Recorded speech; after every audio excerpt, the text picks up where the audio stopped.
بسم الله الرحمن الرحيم والصلاة والسلام على أشرف المرسلين. السلام عليكم. Bonjour tout le monde. Aujourd'hui, on va voir un petit rappel mathématique في le module théorie de signal et après, on passe avec les exercices avec solution. Le rappel mathématique, on va commencer par c'est quoi un signal périodique? La définition d'un signal est dit périodique s'il se renouvelle régulièrement dans le temps. Un signal est dit périodique s'il se renouvelle régulièrement dans le temps.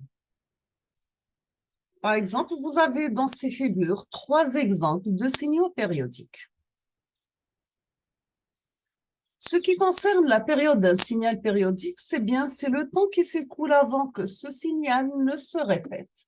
La période d'un signal périodique, c'est le temps qui s'écoule avant que ce signal ne se répète. La période se note grand T et s'exprime en secondes. La période se note grand T et s'exprime en secondes. Nous avons aussi que la fréquence, c'est le nombre de périodes par unité de temps. Se note petit f et s'exprime par f égale 1 sur grand T, sachant que la période est exprimée en secondes, la fréquence est exprimée en secondes moins 1 ou bien en hertz.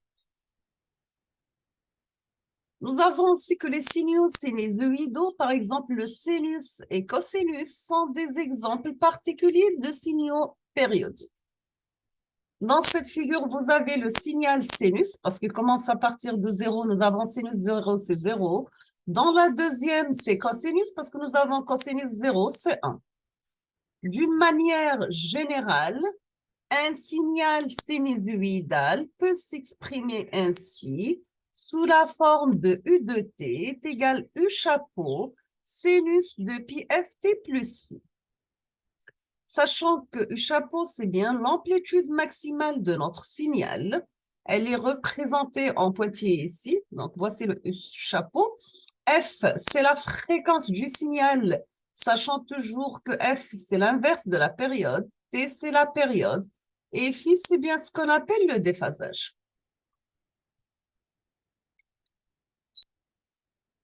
Nous avons toujours pour f la fréquence qui est égale à 1 sur la période. Donc, la fréquence en hertz, la période en secondes. Donc, la période, c'est l'inverse de la fréquence, tout simplement.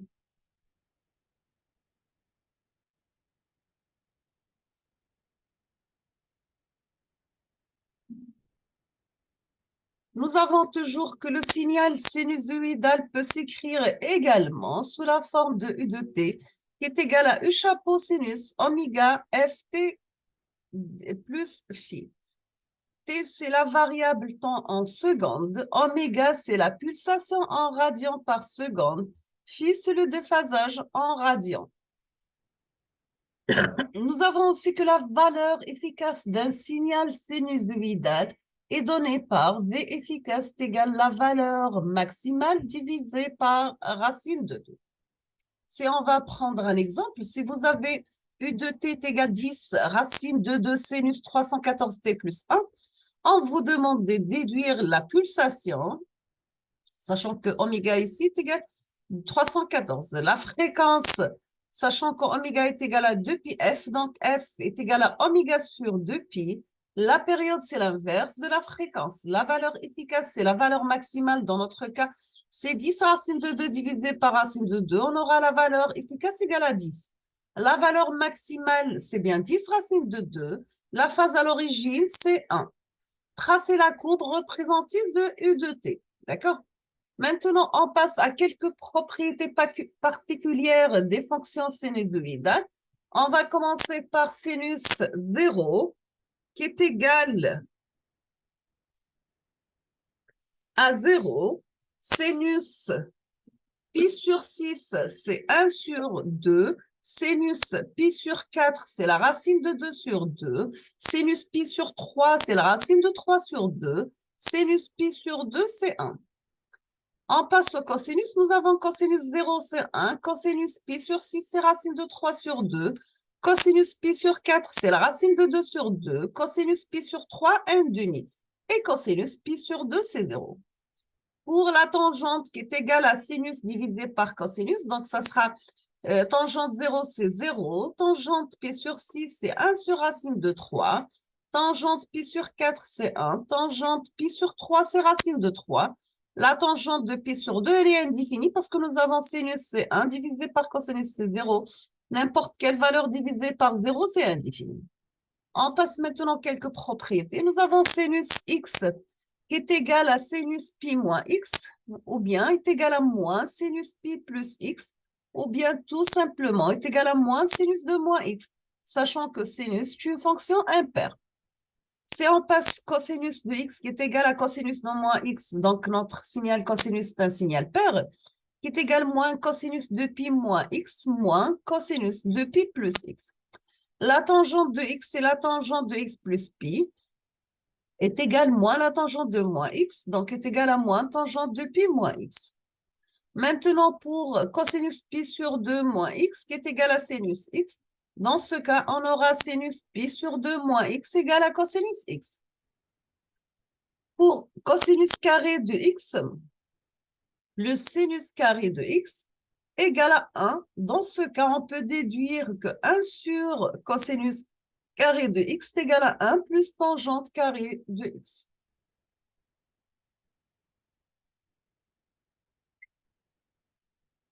Nous avons aussi que cosinus A plus B, on peut la remplacer par cosinus A, cosinus B, moins sinus A, sinus B.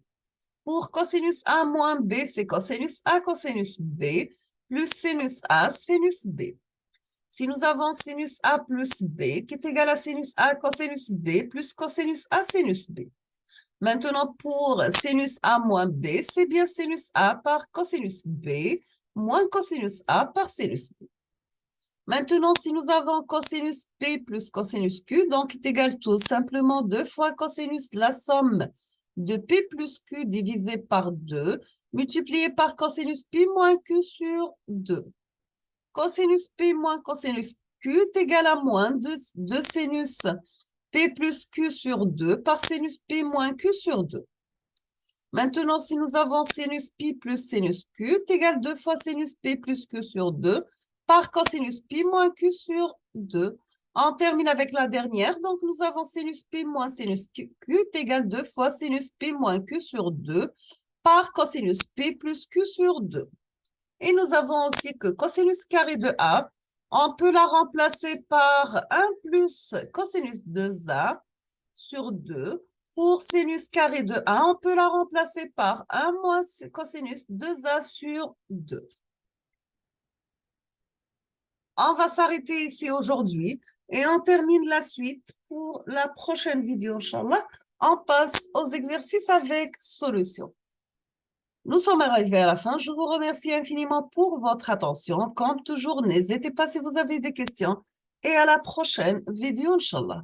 Merci beaucoup et à la prochaine.